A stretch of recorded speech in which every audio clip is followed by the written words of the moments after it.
નમસ્કાર, સ્વાગત છે આપનું ડિજિટલ માધ્યમ દિવ્ય સંતાનમાં, જ્યાં અમે આપને મદદ કરીએ છીએ દિવ્ય સંતાનના ઘડતરમાં. આજના વિડીયોમાં આપણે વાત કરીશું ગર્ભાવસ્થા દરમિયાન કેરી ખવાય કે નહીં. ઉનાળાની ઋતુ એટલે સખત તાપ ગરમીની ઋતુ. આ ઋતુમાં એક ખૂબ જ આનંદદાયક વસ્તુ કોઈ હોય તો તે છે કેરી. સુંદર મજાની રસદાર કેરી ખાવાનું બધાને જ ગમતું હોય છે. આ ફળ ખૂબ જ ફાયદાકારક છે, પરંતુ ઘણીવાર પ્રશ્ન થતો હોય છે કે ગર્ભાવસ્થા દરમિયાન કેરી ખાઈ શકાય? તેના ફાયદા શું છે?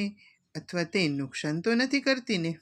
તો ચાલો આજે આ વિષયો પર જ આપણે માહિતી મેળવીએ. કેરીની અંદર ઘણા બધા પોષક તત્વો રહેલા હોય છે, તેથી તે બધાને લાભદાયક છે.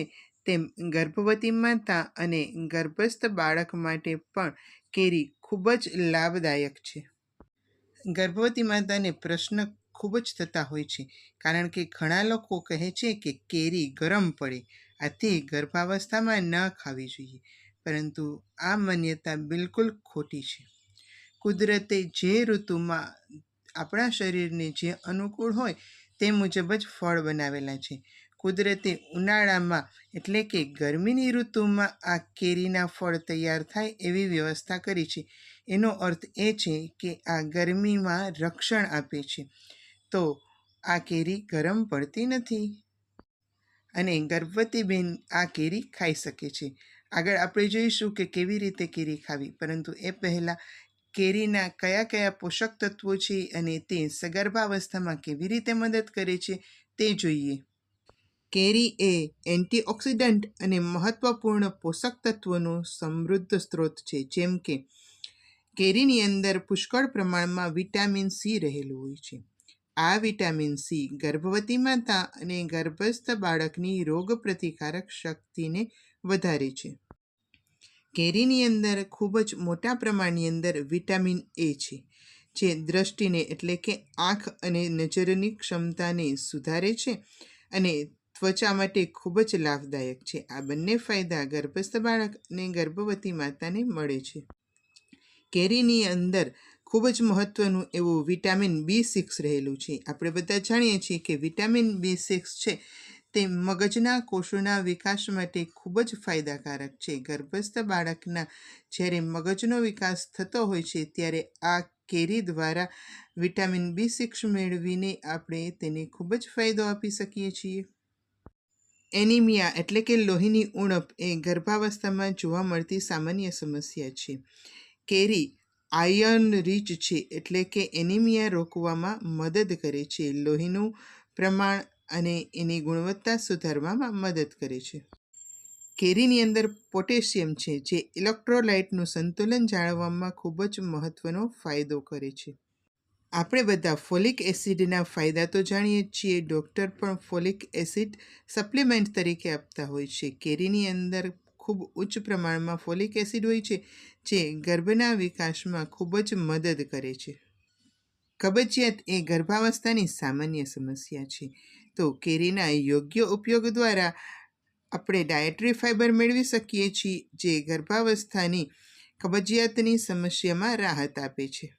આપણે ગર્ભાવસ્થામાં ઉપયોગી એવા મુખ્ય પોષક તત્વો જે કેરીમાં રહેલા છે એની જાણકારી મેળવી. આ સિવાય પણ ઘણા બધા તત્વો છે, તો આમ આપણે કેરી છે એ ખાઈ શકીએ છીએ. ચાલો હવે જાણીએ કે આપણે કેરીનો ઉપયોગ કેવી રીતે કરવો.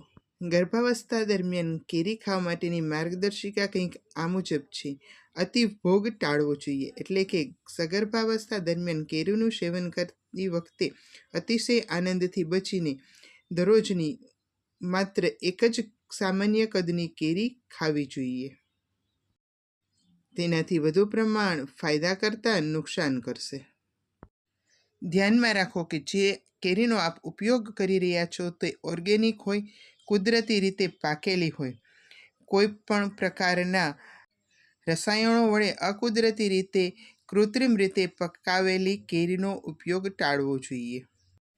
કેરીમાં પુષ્કળ પ્રમાણની અંદર કેલેરી હોય છે, જે તમને થાક અને અશક્તિ સામે લડવામાં મદદ કરે છે, પરંતુ વધુ પડતી કેલેરી ન આવે એનું પણ ધ્યાન રાખવું. આથી આખા દિવસની માત્ર એક જ કેરી ખાવી એ ધ્યાનમાં રાખવું.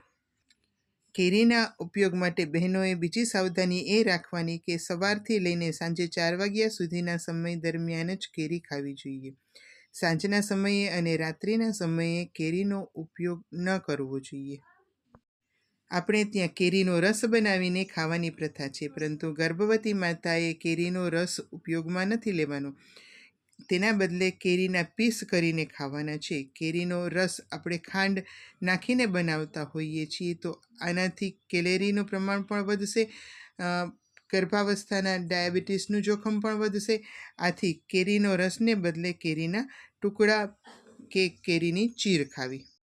હાલના સમયમાં ફળોને જંતુઓથી બચાવવા માટે જંતુનાશક દવાનો ફળો ઉપર જ્યારે વૃક્ષમાં ઉગેલા હોય ત્યારે જ છંટકાવ થતો હોય છે. તો આ માટે આપણે એક ખૂબ સરસ ઉપાય કરવો. કેરીને પાણીની અંદર સોડા અને મીઠું નાખીને ઓછામાં ઓછી 1 કલાક પલાળી રાખવી. ત્યાર પછી ફરી સરસ રીતે ધોઈ અને ત્યારબાદ જ કેરીનો ઉપયોગ કરવો. તાજી કેરી ખાવાનો જ આગ્રહ રાખવો. ફ્રીજમાં રાખેલી અને ફ્રોઝન કરેલી કેરીનો ઉપયોગ ગર્ભવતી માતાએ કરવાનો નથી. આપણે પાકી કેરી વિશે તો માહિતી મેળવી, એ જ રીતે તમે કાચી કેરી પણ ખાઈ શકો છો. દરરોજની 1-2 ચીર ગર્ભવતી માતા ખાઈ શકે છે. ખાટું ખાવાનું ગર્ભાવસ્થા દરમિયાન મન થતું હોય છે, તો આ સમયે 2-3 ચીર ખાઈ શકાય છે દિવસની, તેથી વધુ ઉપયોગમાં ન લેવી. કાચી કેરી અથાણા કે મસાલા ચડાવેલા સ્વરૂપે પણ ઉપયોગમાં ન લેવી જોઈએ. અહીં અમે તમને એક વિશેષ વાત કહેવા માંગીએ છીએ. જ્યારે કુદરતના અમૂલ્ય ખજાના સ્વરૂપ ફળોના રાજા એવા કેરીનો સ્વાદ આપ માણી રહ્યા હો, ત્યારે તમારા ગર્ભસ્થ બાળક સાથે આ કેરી વિશે ગર્ભ સંવાદ કરવાનો પણ ચૂકશો નહીં. આપ આપના ગર્ભસ્થ બાળક સાથે કેરીનો સ્વાદ, સુગંધ, એના પ્રકાર અને આ વિડીયોમાં જ આપણે આગળ જણાવેલા કેરીના જુદા જુદા પોષક તત્વોની વાત પણ કરી શકો છો. તો આ રીતે તમે કેરીને તમારા ગર્ભસ્થ બાળક સુધી સુંદર મજાના ગર્ભ સંવાદ સ્વરૂપે પહોંચાડી શકો છો.